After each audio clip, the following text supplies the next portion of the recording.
Good morning. So I was working on this problem last night. It was just a really cool problem. So it's saying a supply plane needs to drop a package of food to scientists working on a glacier in Greenland. The plane flies 180 meters above the glacier at a speed of 170 meters per second. How far short of the target should it drop the package?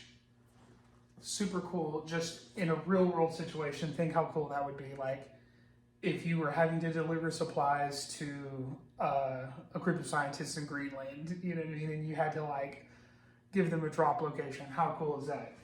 So, so starting off, let's just model this guy right here. So we've got our X and Y coordinate system, and you have, I can grab a green color.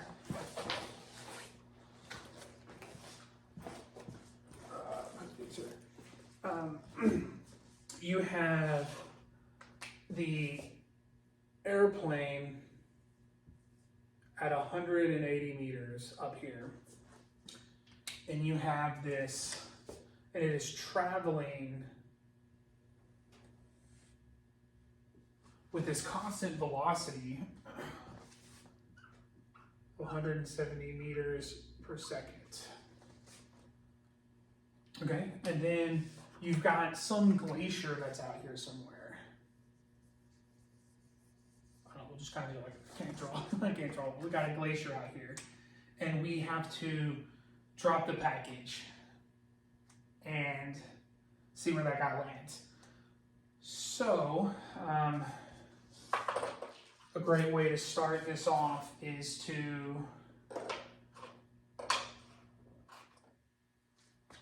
create a vector value function and just kind of see what's going on. So you've got, I'm going to use black. Okay, so you have this velocity function, velocity is a function of time, right? And then if you're thinking about, because really what we're looking right here is we're not really seeing this isn't a position versus time graph. This is more closely related to a velocity versus time, actually. And then, because really the only amount of information we really have is any pertinent these two pieces right here, like how high you are and like the velocity traveling. So if we think about our velocity, it's traveling in this x direction, or the I component, right? So you have 170 meters per second meters per second in the I direction of this velocity vector value function, right? But we know that we're in two dimensions here, so we know that we have to have some kind of velocity that's happening in the y direction here, right? Oops. There's some kind of velocity in the y direction because we're dropping a package, or we're dropping something that's falling, right? So you can model, think about the y component as a one-dimensional kinematic equation. So if we let's do this in blue. No, I'm gonna keep sorry, I'm gonna keep it white here. So imagine here that we've got our y direction of this item falling out of the airplane, and we know that our initial y position has to be this 180 meters, right? We're starting it because we're dropping the package out of the airplane, and then we know that our initial velocity,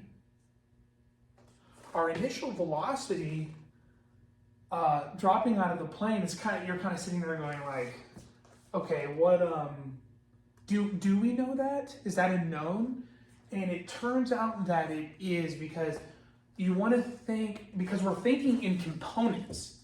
Think of the x as a single kinematic, one-dimensional equation, and the y as well, because we're the resultant is the square root of the sum of the squares, right? But we're talking about its components. So think vertically, just think vertically what's happening here. So actually we do know this. The velocity is 0 of the package because we're dropping it. We're not throwing, we're just dropping this package, so it has to be 0. And then of course, what's nice about initial time, it's like a stopwatch. We're just starting the time here, 0. Okay? And down here on the ground, we know when we hit the ground, do we know this? Yeah, we have to know this. It's going to be 0, it's going to be ground level, so we know that. The velocity at this point right here, we do not know that because it's falling, it's free falling, which we'll get to that right here. And then the time, our time interval right here, we also don't know this time interval, right? We don't know how long it takes. And let me grab one more. There's my orange juice. Okay, awesome. But we're not done. This thing is in free fall. It's falling out of the sky. You have to have acceleration. We have the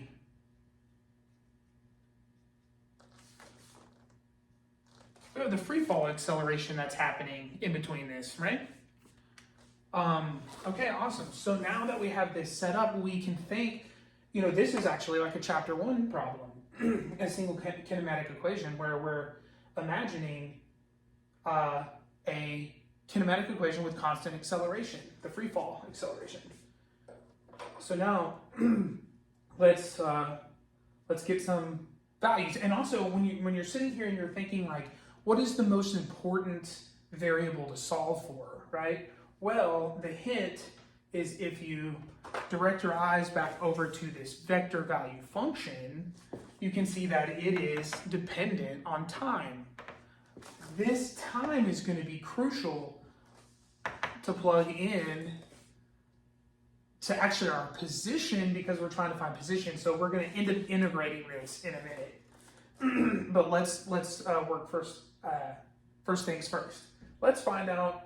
Let's get this time and let's get this velocity. Okay. So let's do the work. We're going to do the work right here. All right. So how can we find? We don't have time, but we do have position, and we do have one of the velocities, and we have the free fall. A great formula is going to be our kinematic equation that doesn't involve time. So we have our final velocity squared equals initial velocity squared plus 2 times the constant acceleration and our change in position. Okay? So if you look at this guy, do we know our final velocity? No. Do we know our initial velocity? Yes.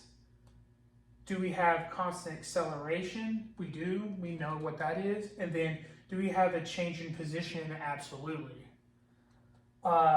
So one variable to solve. That's all we need. So we're going to try to do our, I say try to do our best.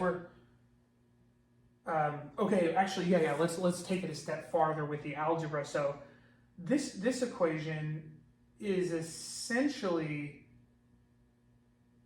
already solved for, isn't it? Let's put it in terms of our R labels here. So this guy right here, if we want just the final velocity, we know this is actually our final velocity, right? and that's going to equal, and we would have taken a plus or minus and square rooted this side, right? I'm just getting rid of that square.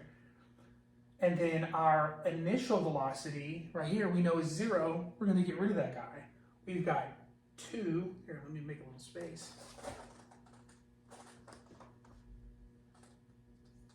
We got our 2. What is our free fall acceleration? Well, that is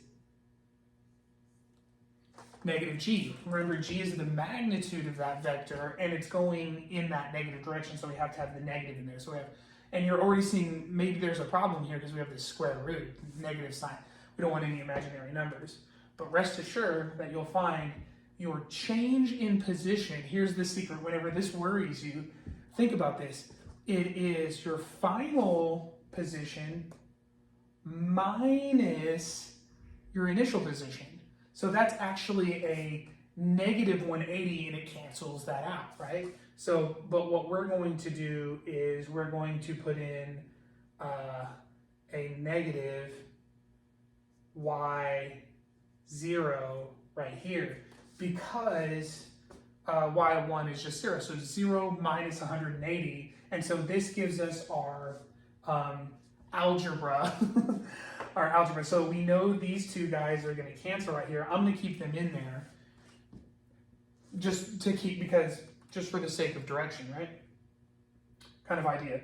Well, then also too, what's up with this plus or minus right here? Well, whatever this value is, this velocity is moving in the negative direction. So we know that we're going to have to choose the minus side right here whenever we get whatever the value this is. Okay, but velocity's fine and everything, but our important thing is this time function. So can we use this, one of our equations, to substitute in for a time, or to find a time, I mean. And then if you think about the kinematic equation now, we have, am I too far over on the, I feel like I'm getting too far over. I think that'll be fine. Let's see, I'm just gonna try to utilize this space on the board. So if you sit here and you're thinking, let's imagine our final position is equal to our initial position plus our initial velocity, the change in time, plus 1/2 constant acceleration, I'm getting over it, and acceleration squared. I don't know if you can see, sorry, that's sort of on this.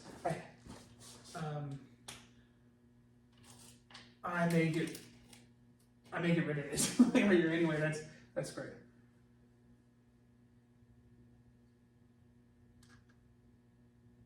All right, so let's see if we can find our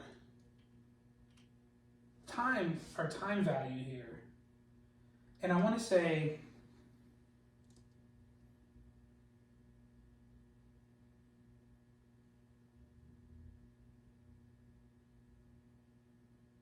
that, because if we go this route, we're going to have to do a quadratic equation. Let's say that where we do, minus b plus or minus the square root kind of thing, right? The quadratic formula. Let's say that we don't use that. Let's use a different kinematic equation actually. This one here though, we are going to substitute it into our vector, our velocity value function, and generate our complete model of this value. How about we use, I'm going to erase this guy. How about we actually use final position, initial position, plus the average of our velocities, right? And the change in time. We don't have that square anymore. Isn't that nice? Let's see if we can generate our t value here now. So our final position we know is going to be 0. Actually, let's actually keep this. I'm going to try not to plug in numbers. So our final position is y1 is equal to our initial position, y0, and then we have our, actually, hold on. We're going to move this over, so we're actually going to have a change in our y's,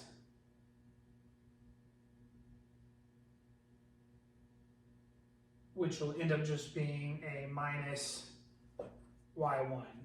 How about we do that? y0 here.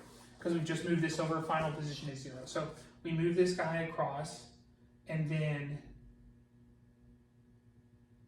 we are going to I'm trying to not go into numbers here. So we have, let's just move it down, okay? And then we have our initial velocity happens to be 0.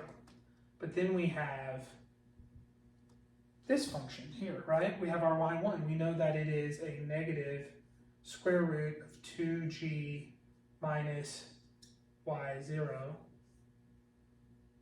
over 2, and it's being multiplied by our time, which we know is 0. And once again, this is, if you think about it, it's final minus initial, so we end up just having t1. Then we multiply this by this other side, so we're going to end up having minus y initial times 2 over a negative square root 2g minus y initial equals our t1. And there we go. We've got our time value. Let's make sure that we've plugged that in correctly.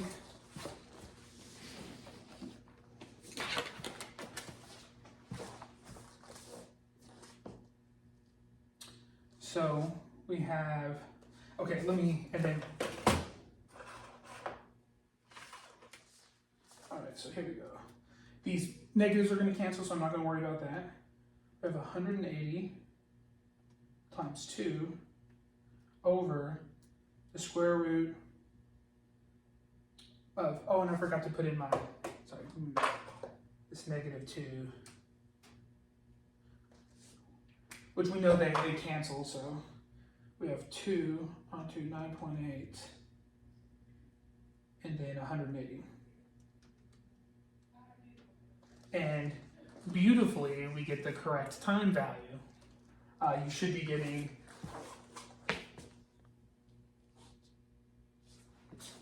this 6-second approximate. Okay, so now we have our time, nice. And let's come over here to our vector value function, make sure that we have this modeled correctly. So our velocity here, so I'm going to, let me,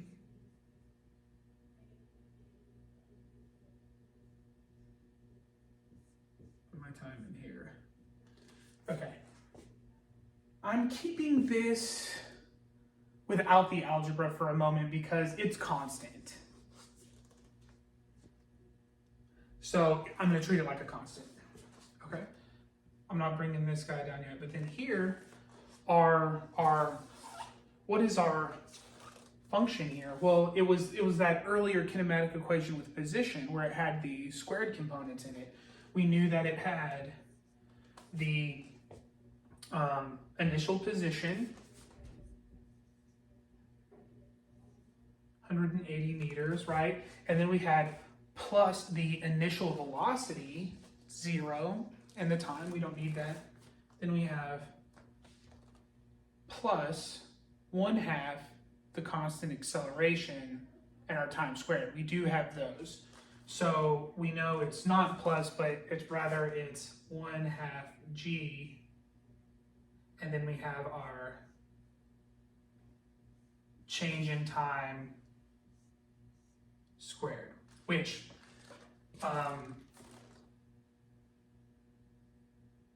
let's just turn it into a single t component, because we know one of those t's is 0, or t0, so we can actually just turn this guy into t1 squared. Nice. And the j, don't forget your component. Very cool. Okay, and then we have this guy here, 170 meters per second in the I direction. We have our full vector value function guy here. Now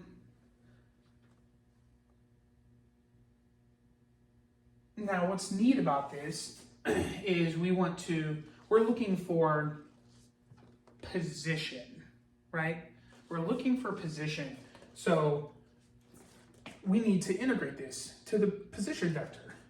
So if we come through here and we apply a big old, actually here, let me do it like this. Let me integrate this guy.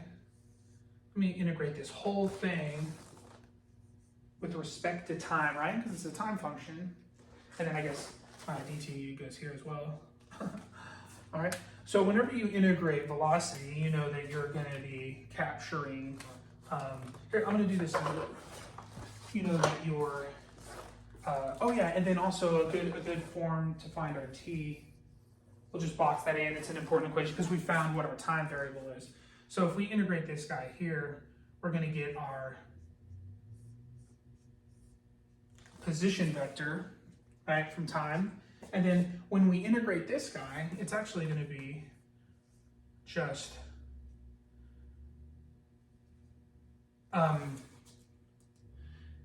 this is the neat part, is that your units actually stay here, meters per second. And then when you plug time in, it's seconds, right? So it's going to cancel the seconds, you get meters, you get your position. So carry that unit with you through the integration. So we have our position vector now. We have our I component, 170t.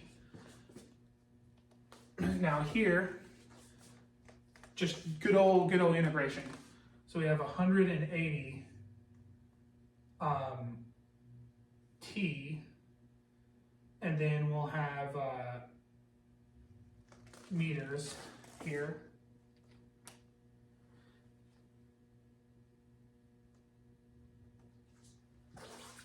And sometimes I do get confused with my units still a little. We're gonna keep that meter there and kind of solve this guy out, okay?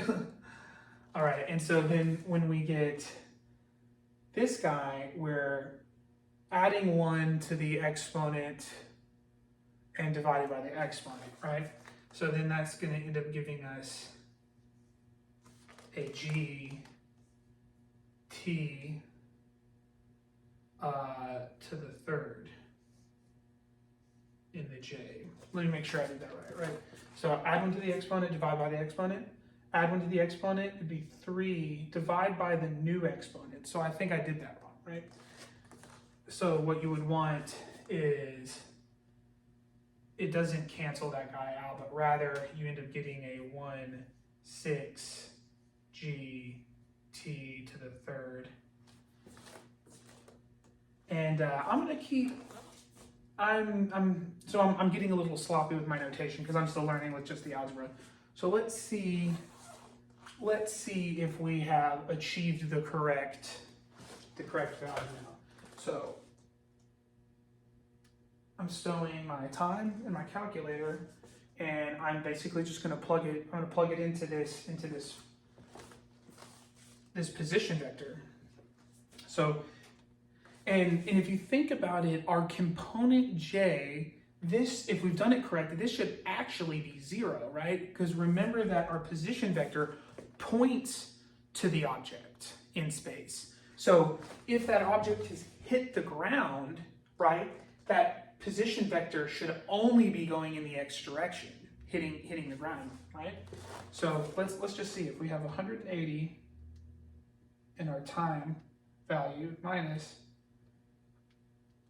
1/6 and then 9.8. Take our t to the third power, and let me see, I did do something incorrect.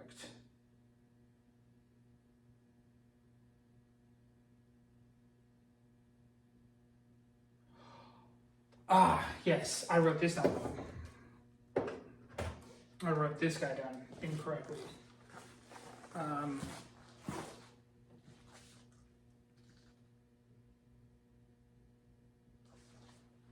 Yes, I wrote this guy down incorrectly because what's actually happening here is linear, and I put in something that wasn't linear. That was the mistake. So actually,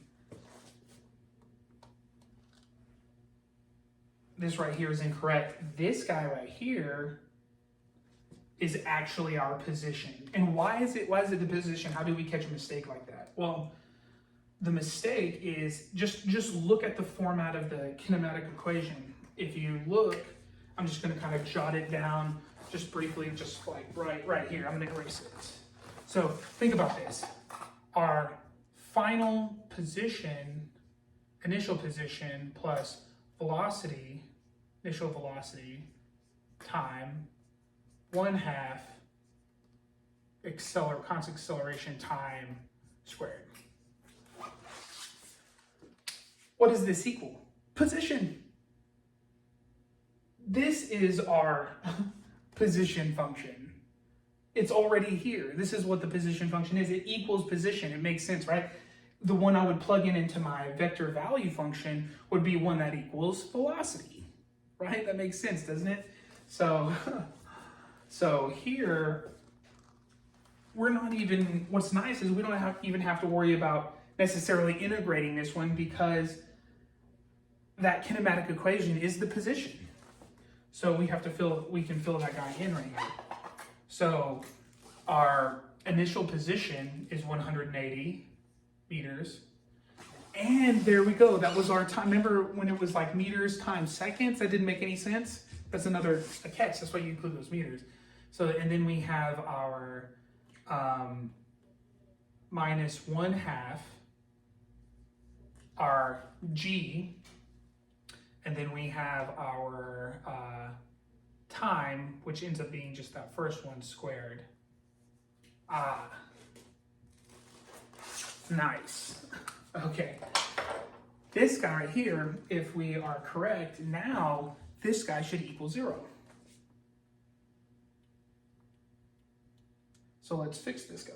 We have 2 squared.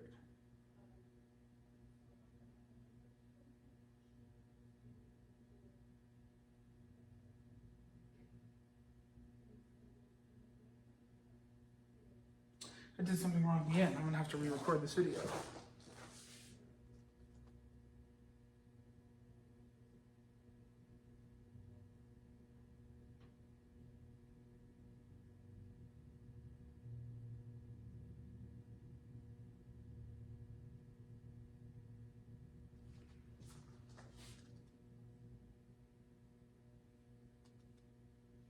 Oh, I forgot to get rid of my T. I'm so sorry.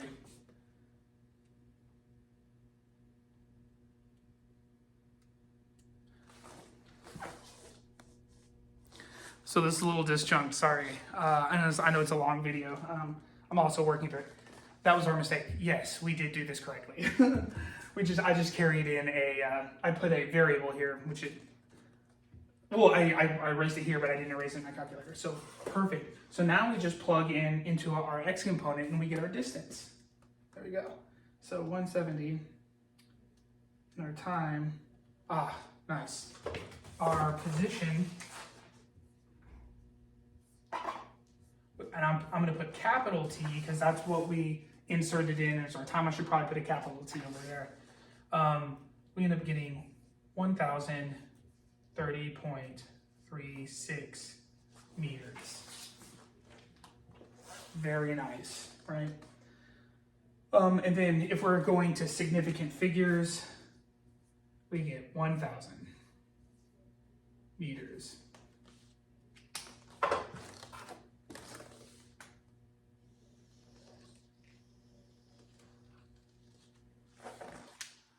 Okay. Yeah.